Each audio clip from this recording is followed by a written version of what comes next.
Imagine descobrir um lugar tão aterrorizante que até os carrascos mais cruéis da história preferiram apagá-lo da memória. Um local criado não apenas para punir, mas para apagar pessoas da própria existência. Em pleno auge do Grande Terror, em 1937, nas geladas e desoladas terras do extremo nordeste soviético, onde a noite polar dura meses e o vento cortante congela até os ossos, nasceu uma instituição que os arquivos oficiais juram nunca ter existido. Os historiadores o chamam de Chukotka, um campo de concentração que, segundo documentos, nunca esteve nos mapas. Mas, e se eu lhe dissesse que as provas de sua existência sobrevivem até hoje?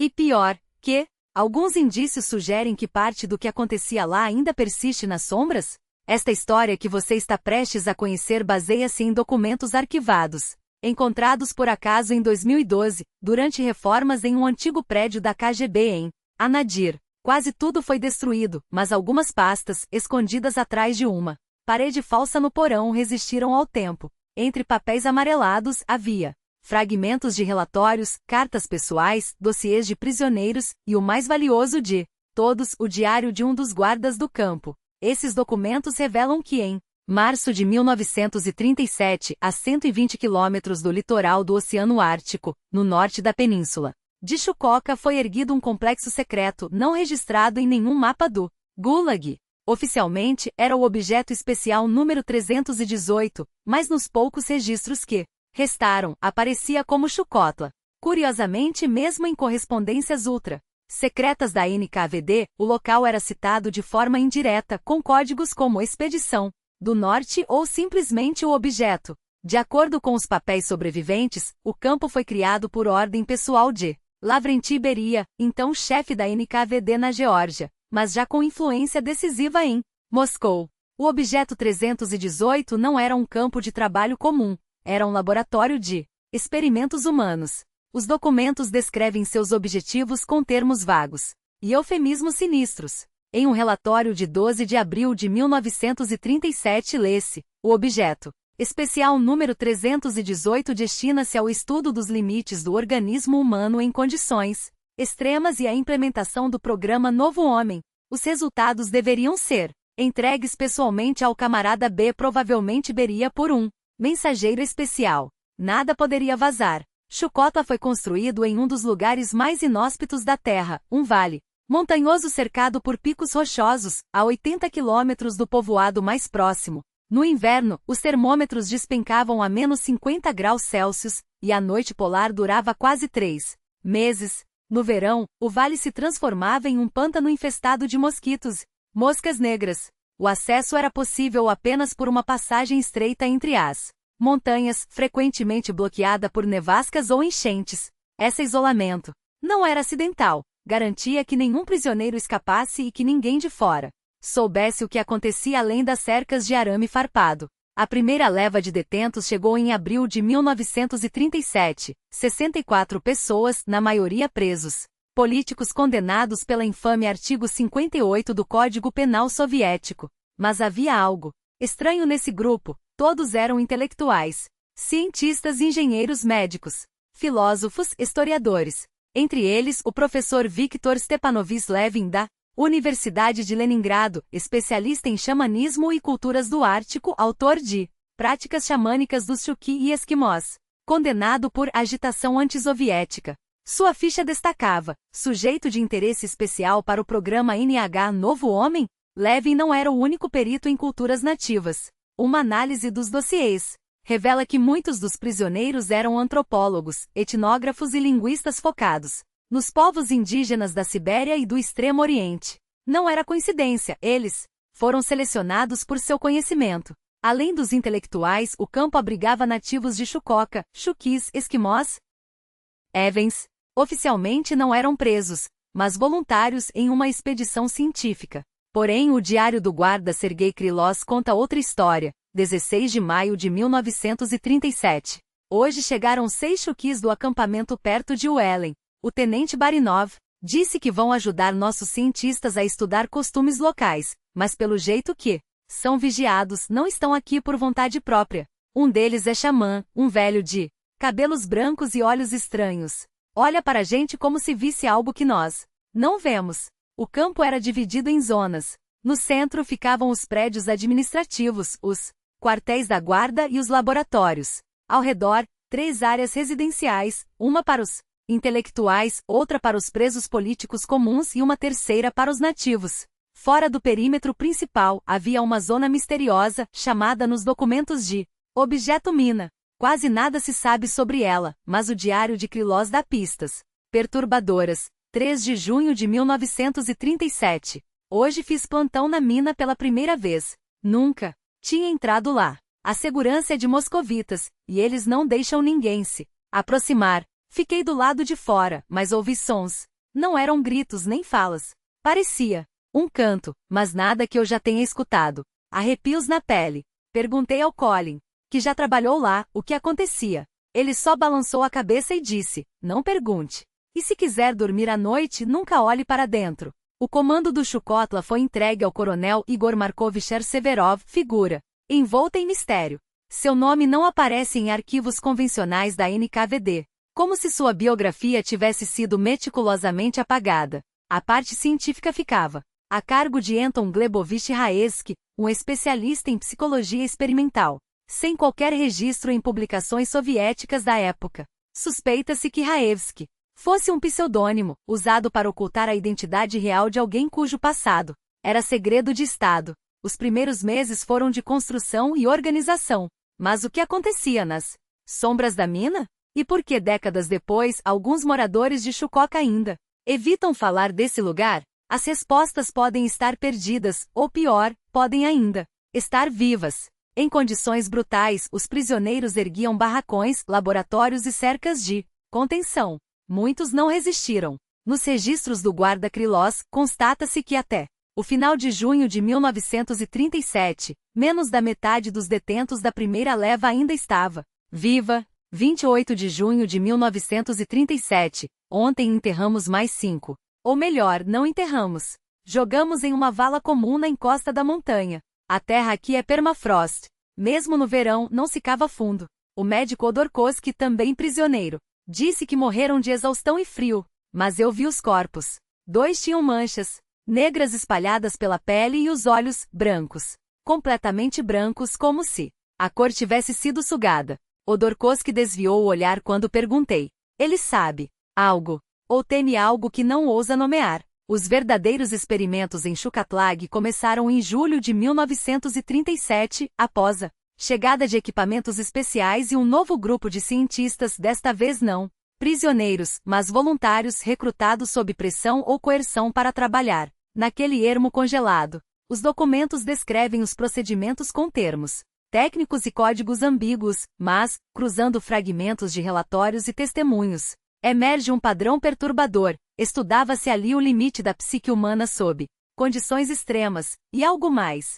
Algo que os soviéticos chamavam, eufemisticamente, de capacidades paranormais. No relatório do Dr. Raevsky de 10 de agosto de 1937, os experimentos da série A apresentaram resultados promissores.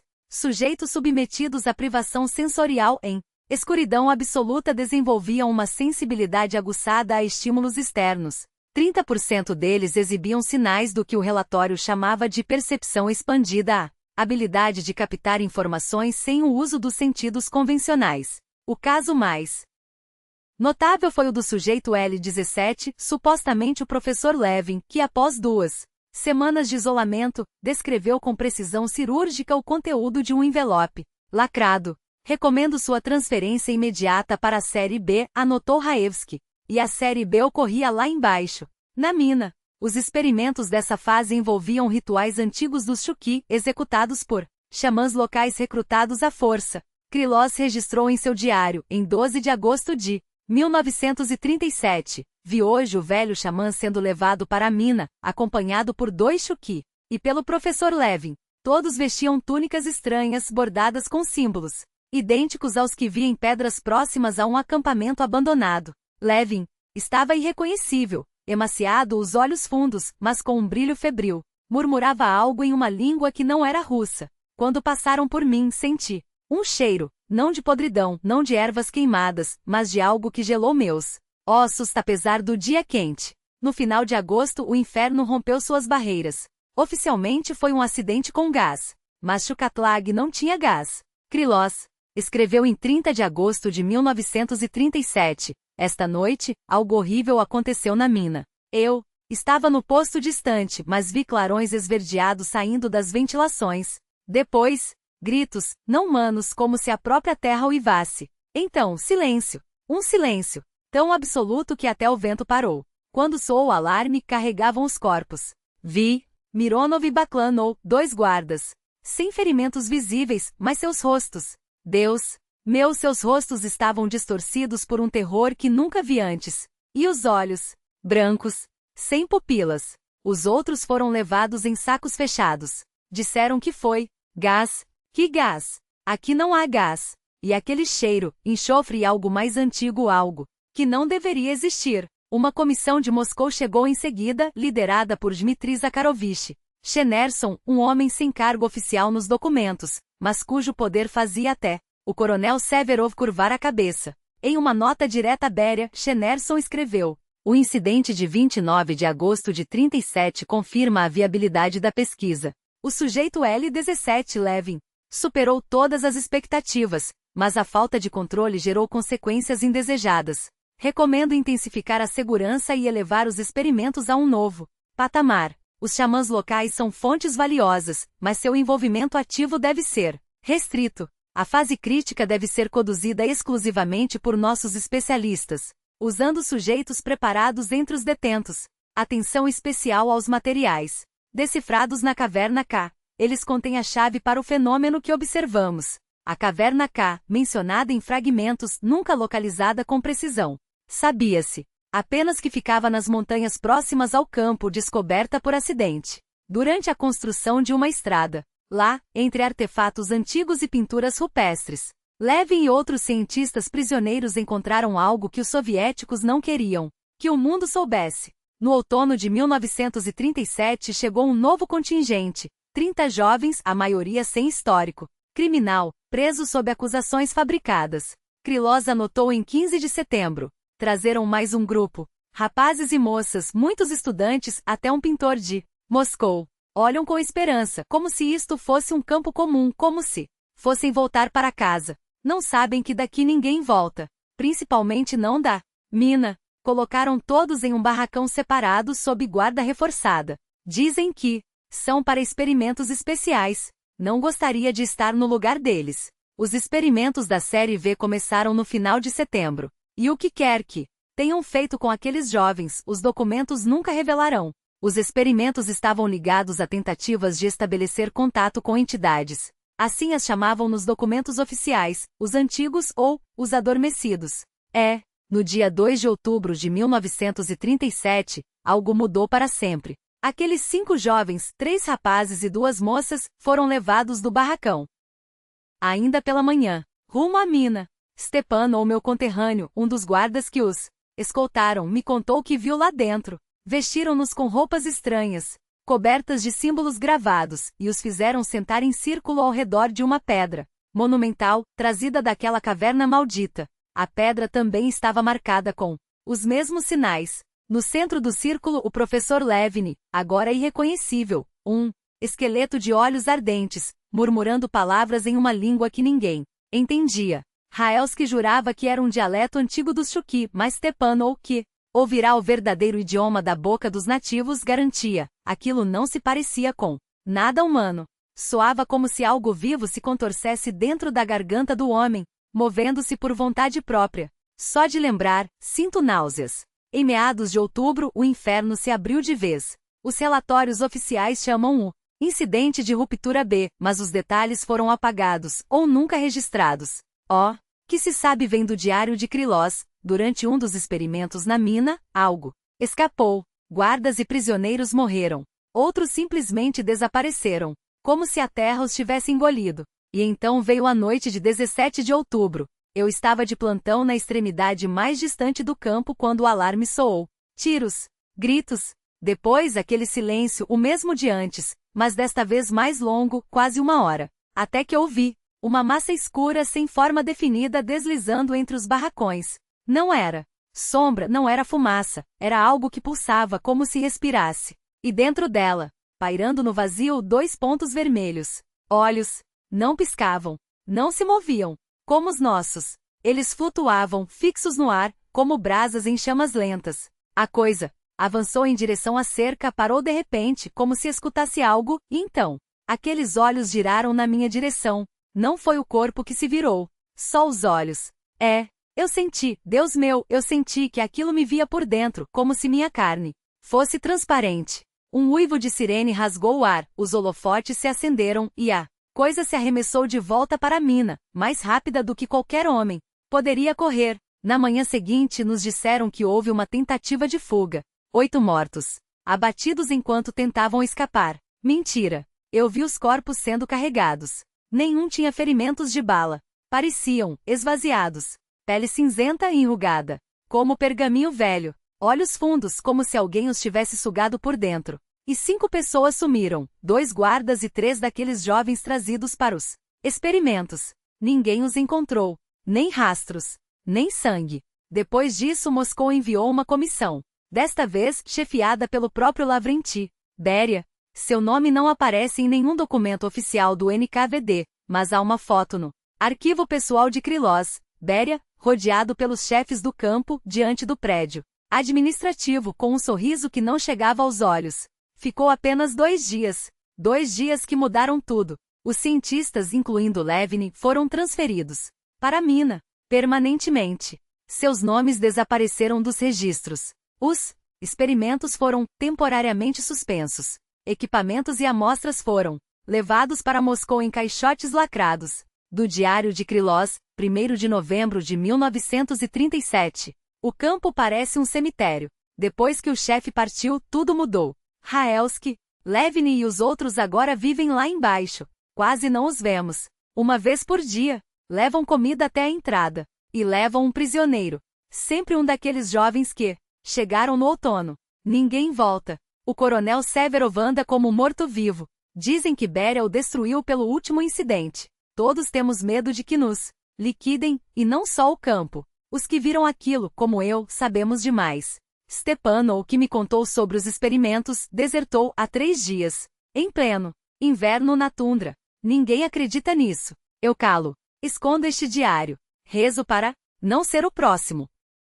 O inverno de 1937 a 38 foi implacável, até para Chukotka. Termômetros marcavam 60 graus. Tempestades de neve cortavam o campo do mundo por dias. Os prisioneiros morriam como moscas, de frio, de fome, de medo. Mas não era só o gelo que os matava. Do Diário de Krylov, 15 de dezembro de 1937. Terceira noite seguida. Os sons vêm da mina. Não são gritos.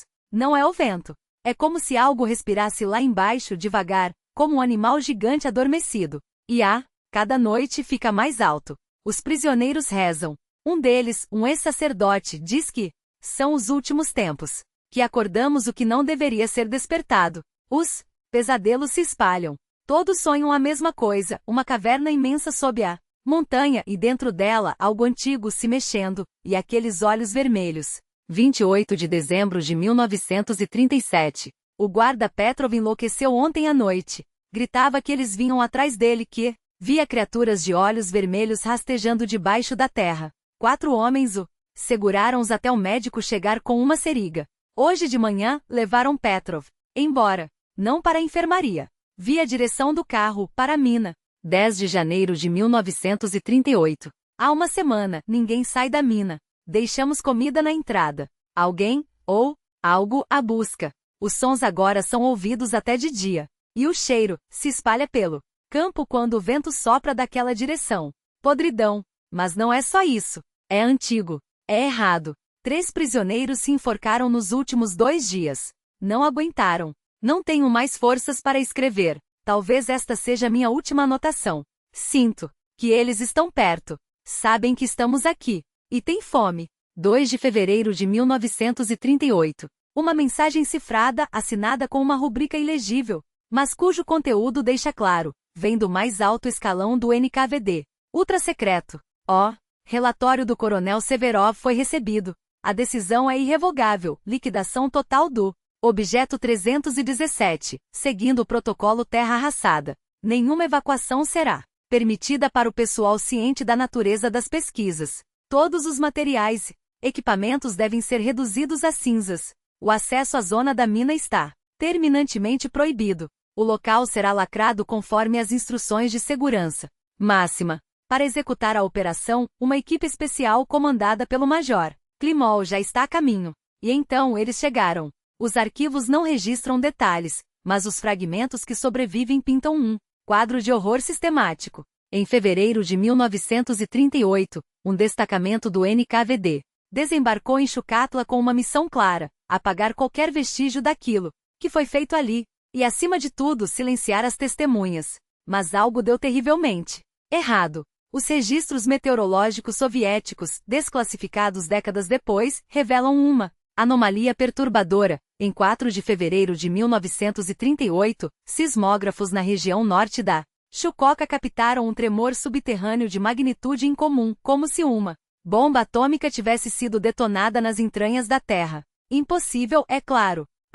Menos que algo tenha sido liberado. Pior ainda são os documentos da aviação militar. Em 5 de fevereiro, uma esquadrilha de bombardeiros decolou da base de Nadim com uma carga letal, 20 toneladas de bombas incendiárias e explosivas lançadas sobre coordenadas que coincidiam com a localização de Chucatla. O relatório oficial menciona treinamento de bombardeio, uma farsa grotesca. 3 dias seguidos de ataques aéreos não deixam dúvidas, aquilo foi uma operação de extermínio. Depois de fevereiro de 1938, o objeto 317 deixou de existir nos papéis, mas não na realidade. Os arquivos mostram o esforço metódico para apagar até a memória daquele lugar. Entre 1938 e 1953, cada menção a Chucatla foi cuidadosamente eliminada. Os poucos que sobreviveram à liquidação foram transferidos para outros gulags remotos, onde morreram em circunstâncias naturais tão convenientes quanto suspeitas. Coronel Severov, o homem que assinou os relatórios iniciais, foi chamado a Moscou em meados de fevereiro. Uma semana depois, desapareceu. Seu prontuário indica prisão por negligência criminal, mas todos sabiam o que isso significava: um tiro na nuca, um corpo jogado em uma vala comum. Ninguém perguntaria. E as fotos? Não há nenhuma, exceto aquela única imagem com Beria sobrevivente. Por puro descuido de algum arquivista distraído. Todo o resto, documentos, registros. Rostos foi queimado, rasgado, dissolvido em ácido. Como se o próprio ar daquele lugar fosse contagioso. Parecia o fim. Mais um segredo enterrado sob o peso do regime, mais uma mancha negra na história que ninguém ousaria investigar. Mas Chucatla não havia terminado. Nos anos 1950, já após a morte de Stalin, mensagens estranhas começaram a chegar aos escritórios da segurança do Estado. Caçadores e pastores de renas relatavam luzes dançantes sobre a montanha Pekunei, sons que não vinham de nenhum animal conhecido. E acima de tudo, pessoas que desapareciam, e geólogos, exploradores, até soldados, sem deixar rastros, nem sangue, nem ossos, nem mesmo pegadas. Um relatório do tenente-coronel Vasiliev, chefe do departamento local do KGB, datado de 20 de julho de 1955, é esclarecedor. Nos últimos 2 anos, os casos de desaparecimentos na região da Cordilheira Pekunei aumentaram em 300%. Os nativos chamam o local de Vale Amaldiçoado e se recusam a se aproximar. Segundo suas lendas, espíritos antigos habitam lá, alimentando-se de almas humanas. Do ponto de vista científico, poderiam ser desmoronamentos ou ataques de animais. Mas há um problema: nenhum corpo, nenhum equipamento, nenhuma pista foi encontrado. Nem mesmo cães farejadores conseguem rastrear algo. Os guias locais, homens que conhecem essas montanhas desde crianças, recusam-se terminantemente a entrar na área, jurando que aquilo que acorda não deve ser visto. Ponto. A resposta de Moscou foi imediata e reveladora. Todas as buscas foram suspensas. O vale foi declarado zona restrita sob o pretexto de pesquisas geológicas. Mas o verdadeiro motivo era outro. Em agosto de 1955, uma equipe especial do KGB desembarcou em Chukotka. Oficialmente vinham investigar a alta mortalidade entre a população local. Na realidade, estavam caçando o que sobrou de Chucatla. À frente do grupo estava o coronel Dmitry Ilyich Korchuno, um homem com um histórico impecável em operações de limpeza. Ao seu lado, 2 consultores, Científicos, o geofísico Nikolai Svetlov e a médica Irina Melnikova. Nenhum deles tinha experiência em epidemiologia, mas ambos tinham acesso a informações que nunca deveriam ter visto. Por 6 meses, eles exploraram a região, e o que encontraram desafiava qualquer explicação. Do relatório de Korchuno, 15 de novembro de 1955. Confirmamos a existência de uma zona anômala com aproximadamente 2 km de diâmetro. No centro, a temperatura nunca sobe acima de menos 15 graus Celsius independentemente da estação. Não há vegetação. O solo apresenta uma coloração cinzenta e uma composição química desconhecida. Ver anexo 3, professor Svetlov. Equipamentos eletrônicos falham ao se aproximar. Bússolas giraram sem controle. Mas o pior são os efeitos sobre a mente humana. Após 2 horas dentro da zona, todos os membros da equipe relatam alucinações vívidas e um terror paralisante. Os guias locais se recusam a avançar, insistindo que algo antigo foi despertado pelos homens de branco asterisco, provavelmente uma referência aos cientistas dos anos 1930. Minhas conclusões. Estamos lidando com as consequências de experimentos secretos conduzidos aqui, antes da guerra. 2. A natureza desses experimentos é desconhecida, mas seu impacto persiste. Décadas depois. 3. Recomendo estabelecer um posto de observação permanente a uma distância segura e continuar a investigação apenas por métodos remotos. Moscou concordou. Em janeiro de 1956, a 15 quilômetros da zona anômala, foi erguida uma base secreta. Mas as perguntas permaneciam. O que eles haviam despertado em Chucatla? E por que depois de quase 20 anos aquilo ainda estava com fome? A apenas 15 quilômetros do epicentro do horror, ergueu-se objeto polar, uma estação científica secreta camuflada sob a fachada inofensiva de um posto meteorológico. Mas suas paredes abrigavam um propósito muito mais sombrio: vigiar, documentar e, acima de tudo, conter o que pulsava nas entranhas de Chucatla. Durante quase 3 décadas, relatórios classificados como ultrasecretos seguiam para Moscou, cada um mais perturbador que o anterior. E a cada ano, a zona não apenas resistia, ela crescia. Em 1970, seu diâmetro já ultrapassava 3,5 quilômetros. No coração da anomalia, os termômetros marcavam menos 30 graus Celsius em pleno verão, enquanto as bordas fervilhavam com atividades que desafiavam qualquer explicação racional. O relatório do Major Gor Klimol, comandante da estação, é um testemunho gelado do que se aproximava. Nos últimos meses, os fenômenos anômalos se intensificaram. Luzes inexplicáveis dançam sobre a zona ao anoitecer, como se algo respirasse nas trevas. As anomalias magnéticas são agora tão fortes que desativam equipamentos a quilômetros de distância. Mas o pior são elas, as figuras escuras. Silhuetas humanas, ou algo que já foi humano, com membros distorcidos em proporções grotescas. Aparecem no crepúsculo, imóveis como estátuas de sombra, observando a estação. Tentamos fotografá-las, aproximar-nos, sem sucesso. Elas simplesmente desvanecem, como se nunca tivessem existido. Os moradores de Belaya relatam desaparecimentos de animais, uivos que ecoam das montanhas em noite sem vento. Não são lobos. Não são ventos. É algo mais. Recomendo expandir a zona de exclusão para 30 quilômetros e proibir qualquer atividade humana na região.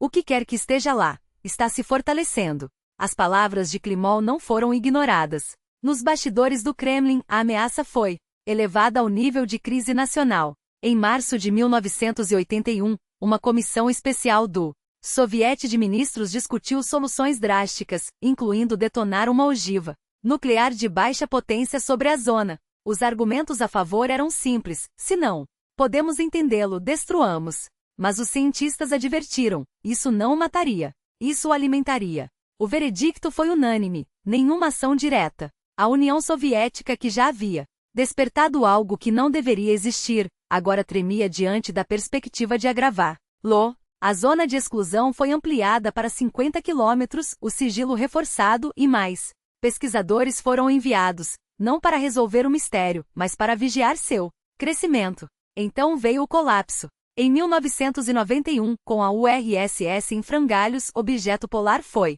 abandonado. Os últimos guardas partiram. As portas se fecharam. E pela primeira vez em décadas aquilo ficou sozinho. O que aconteceu nos anos 90 é um vazio nos arquivos. Há rumores de expedições clandestinas russas, estrangeiras, talvez ambas, enviadas em 1993 e 1997. Nenhum sobrevivente. Nenhum relatório oficial. Apenas boatos de rádios que transmitiam gritos antes de silenciarem para sempre. Só em 2000, quando a Rússia voltou seus olhos para as fronteiras esquecidas, o pesadelo ressurgiu. Uma nova equipe liderada pelo coronel Alexander Voronin da FSB, um homem que já havia visto o incompreensível em outras partes do país, adentrou a zona. O que encontraram não era mais uma anomalia. Era uma ferida aberta na realidade. O diâmetro da zona agora ultrapassava 10 quilômetros. No centro, um cratera de 1 quilômetro de largura, preenchida por uma névoa espessa que devorava a luz. Ao redor, artefatos impossíveis, pedras gravadas com símbolos idênticos aos descritos nos documentos dos anos 30, estruturas metálicas retorcidas como se tivessem sido derretidas de dentro para fora, e corpos humanos congelados em poses de terror, como se tivessem sido paralisados em pleno movimento tentado fugir de algo que os puxava para o abismo. No relatório de Voronin, a linguagem científica cede lugar ao desespero. A natureza da anomalia mudou. Não se trata mais de um fenômeno passivo. Há uma inteligência aqui, uma presença que observa, que espera. Os instrumentos registram radiação em espectros desconhecidos, semelhante a uma explosão nuclear, mas distinta, como se a própria energia fosse corrompida. Animais de teste morrem em horas, não por envenenamento ou radiação, mas como se sua força vital fosse sugada. Os tecidos se liquefazem em uma massa cinzenta, sem traços de DNA reconhecível. 2 membros da equipe ouviram vozes, não no ar, mas dentro de suas mentes, chamando-os, convidando-os a se aproximar do cratera. 2 cientistas tentaram obedecer. Foram encontrados a 200 metros do acampamento, catatônicos, repetindo a mesma frase: ele está com fome. Sempre esteve. Asterisco. Minha recomendação é clara: isolamento total. Reativar a zona de exclusão. Estabelecer um posto armado permanente e preparar um protocolo de neutralização imediata. Porque isso não é mais uma curiosidade científica. É uma ameaça existencial. As palavras de Voronin ecoaram nos corredores do poder. Em 2002, nasceu a Observatório Geofísico Ártico, um nome inocente para a última linha de defesa entre aquilo e o mundo. Equipado com tecnologia de ponta, guardado por um batalhão militar e liderado pelo professor Mikhail Sokolov, um físico que já havia estudado fenômenos além dos limites da ciência, o centro tinha uma missão: conter o incontível. Mas em seu primeiro relatório, Sokolov escreveu algo que gelou o sangue de quem o leu. Todos os dados indicam que não estamos lidando com uma anomalia natural. Estamos diante de uma violação das leis da física, uma brecha entre o nosso mundo e algo mais. E pela primeira vez tenho certeza de uma coisa: ele sabe que estamos aqui. A radiação emanada do epicentro da zona não corresponde a nenhum tipo conhecido de interação física. Pior, há indícios contundentes de que a fonte da anomalia possui uma forma de consciência, ou, no mínimo, a capacidade de agir deliberadamente sobre a mente de seres vivos, especialmente humanos. Os relatos são unânimes. Pesquisadores que se aproximaram da área apresentaram distúrbios psicológicos irreversíveis. E então há o chamado, aquele impulso inexplicável, quase hipnótico, que arrasta as vítimas para dentro do cráter, como se algo lá dentro as reconhecesse. Tudo isso leva a uma conclusão aterradora: os experimentos conduzidos em Chukotka nos anos 1930 não falharam. Eles funcionaram. Estabeleceram contato com uma entidade ou uma forma de vida tão radicalmente distinta de tudo que conhecemos que desafia até mesmo a noção de vida. E essa entidade não apenas sobreviveu, ela cresce, expande sua influência, aprende. Nos anos seguintes, sob a liderança de Sokolov, o centro dedicou-se a decifrar o indecifrável.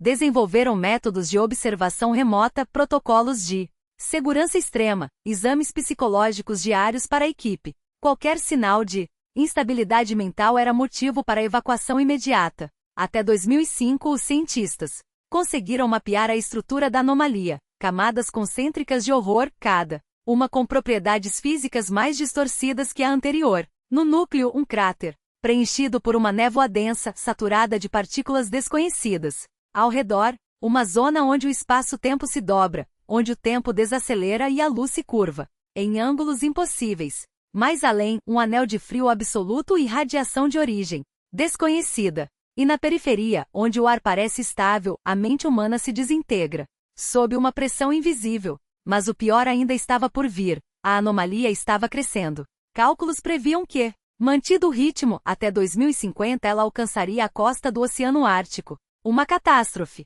ecológica sem precedentes, se é que ecológica ainda seria a palavra certa para descrever o que viria.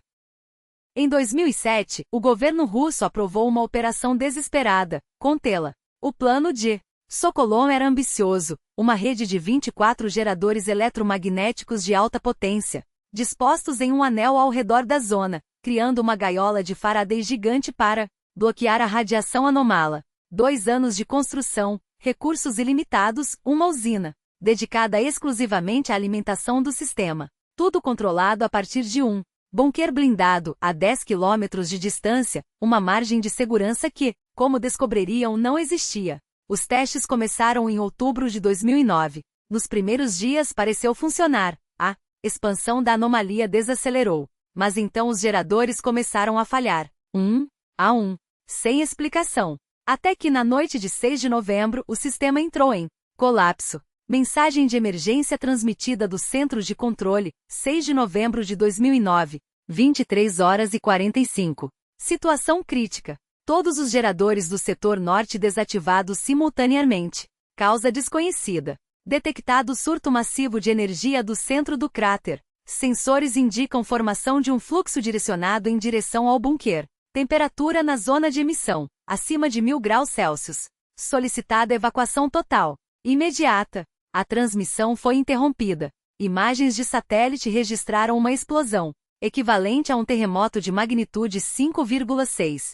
Sobre o local, uma nuvem luminosa, pulsando em tons de verde doentio, como se algo respirasse lá dentro. Por 48 horas, silêncio foi absoluto. Quando a equipe de resgate chegou 3 dias depois, não havia mais centros de pesquisa. Não havia edifícios, equipamentos, nem pessoas. Só um círculo perfeito de terra calcinada com 1 quilômetro de diâmetro, e no meio a anomalia, agora 2 vezes maior, engolindo o que restava da base. Pior, no lugar do cráter, uma voragem. Uma fissura que se aprofundava na terra como uma garganta aberta, de onde jorravam colunas de luz esverdeada, visíveis até do espaço. Após 2009, o governo russo decretou quarentena total. Um perímetro de 100 quilômetros guardado por forças especiais.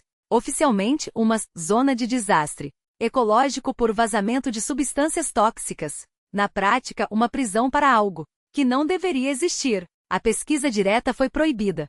Só monitoramento remoto por satélites e sensores automáticos, mas até esses dados limitados são suficientes para gelar o sangue de quem os analisa, porque a anomalia não parou de crescer. Hoje seu diâmetro supera 30 quilômetros. E então veio a descoberta mais aterradora: ela não está sozinha. Desde 2013, filiais da anomalia começaram a surgir pelo mundo. Pequenas zonas, com as mesmas características: frio anormal, radiação desconhecida, efeitos devastadores sobre a psique humana. Primeira na Noruega, depois no Canadá, no Alasca, na Sibéria. Nos últimos anos, até em regiões mais ao sul, nos picos do Tibete, nas dunas do Gobi, nas profundezas da Amazônia. Todas ligadas por um padrão sinistro. Lendas locais sobre deuses adormecidos, entidades ancestrais cujo despertar anunciaria o fim. Mitos que, de forma assustadora, ecoam as histórias chucocas sobre aqueles que vieram das estrelas, os mesmos mitos que, em 1937, obsessivamente estudados por Levin e sua equipe, podem ter sido o convite que desencadeou tudo. Em 2020, a ONU criou um grupo de elite para investigar o fenômeno. Oficialmente, Comitê Internacional para o Estudo de Anomalias Geofísicas. Nos bastidores, porém, todos o chamam pelo que realmente é, o Comitê Chucoca. Uma última linha de defesa contra algo que a cada dia parece menos uma ameaça distante, e mais um aviso. O Comitê Chucoca não é um grupo qualquer. Reúne as mentes mais brilhantes de disciplinas que vão da física quântica à linguística comparada, passando pela geologia de fronteiras e pela antropologia dos mitos proibidos. Seu mandato é simples: decifrar o indecifrável. Mas os relatórios internos, classificados como eyes only para os Membros permanentes do Conselho de Segurança da ONU pintam um quadro que beira o apocalíptico. O último documento, apresentado em março de 2023 sob o selo ultrasensível, destruir após leitura, não deixa margem para interpretações otimistas. Se as anomalias mantiverem seu ritmo atual de expansão, estimativas conservadoras projetam que até 2030, 5% da superfície terrestre serão consumidos por elas. Territórios que, uma vez infectados, se tornam estéreis, distorcidos, inabitáveis. Não por radiação, não por contaminação química, mas por algo que os sensores não conseguem sequer classificar. Algo que rejeita a vida humana em nível molecular. Eu não deveria ter acesso a esses dados. Nenhum civil deveria. Mas o acaso, ou talvez o destino, jogou nas minhas mãos uma peça perdida desse quebra-cabeça. Macabro. Tudo começou com um nome esquecido nos arquivos do Gulag. Uma menção fugaz nos memórias de um ex-oficial do KGB, publicadas em tiragem irrisória. Nos anos 90, quando a Rússia ainda sangrava das feridas da URSS. O autor, um homem que assinava apenas como VK, descrevia um projeto especial na tundra siberiana, tão secreto que até os guardas eram executados após o serviço. Seguia a pista como um obsessivo, revirando arquivos empoeirados de Moscou a Magadã, até que em um porão abandonado do antigo prédio do KGB em Anadyr, encontrei o que não deveria existir, uma caixa lacrada com documentos marcados pelo símbolo do NKVD e uma advertência em vermelho desbotado: acesso restrito por ordem pessoal do camarada Beria. Violadores serão fuzilados sem julgamento. O que havia dentro não eram apenas papéis. Era um aviso. Se aqueles registros são autênticos, e cada fibra do meu instinto de historiador grita que são, então a humanidade não está à beira de uma crise. Estamos no meio dela. E tudo começou em 1937, quando uma equipe de cientistas soviéticos, agindo sob ordens diretas de Lavrenti Beria, violou um túmulo que nunca deveria ter sido aberto. Não um túmulo comum, um portal. Pior ainda, as anomalias não são cegas. Elas não se espalham ao acaso. Elas caçam os dados do Comitê Chukotka, que consegui obter por meio de fontes não oficiais. Dentro da ONU mostram um padrão aterrador. As zonas de distorção estão se movendo em direção a pontos específicos do globo, como se guiadas por uma inteligência coletiva. E nos últimos 6 meses, sua atividade aumentou em 400%. Escrevo estas palavras de um quarto de hotel em Ivik, uma cidadezinha perdida no norte do Canadá, onde uma das filiais da anomalia principal surgiu há 3 semanas. Amanhã, pretendo me aproximar de sua borda, não para entrar, porque quem entra não volta, mas para observar. Talvez, apenas talvez, eu veja algo que os satélites e os drones do comitê perderam. Mas esta noite, algo me encontrou primeiro. Acordei às 3h17 com a sensação de que não estava sozinho. Uma luz esverdeada, doentia, filtrava pelas frestas da cortina. Quando a afastei, vi ela, uma silhueta humana, ou algo que já foi humano, parada bem abaixo da minha janela. Os braços eram longos demais, desproporcionais, como se tivessem sido esticados por uma força invisível. O pescoço se curvava em um ângulo que deveria quebrar ossos. E os olhos? Não havia olhos. Mesmo assim, eu sabia que ela me via. E então veio o chamado. Não foi um som. Foi uma pressão dentro do meu crânio, uma voz que não era voz.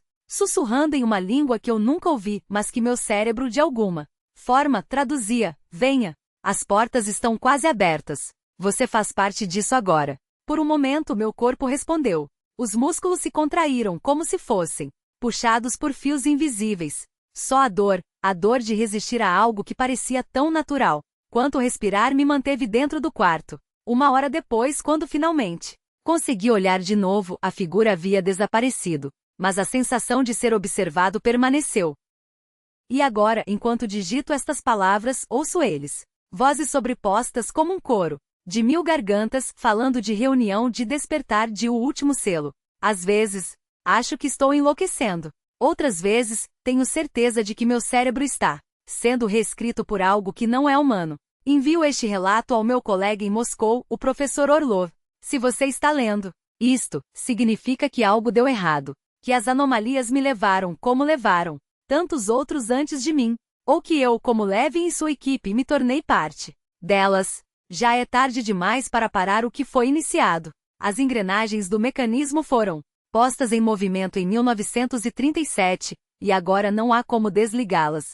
Só resta um consolo sombrio: se as projeções do Comitê Chukotka estiverem certas, em menos de uma década, não haverá mais ninguém para ler estas palavras, porque eles já estão aqui, e eles não vão embora. Trecho final do diário do Dr. Andrei Nikolaevich Solovyov, encontrado em seu quarto no Hotel Northern Lights, Ivik, Canadá. 5 de março de 2024. O Dr. Solovyov desapareceu na manhã seguinte.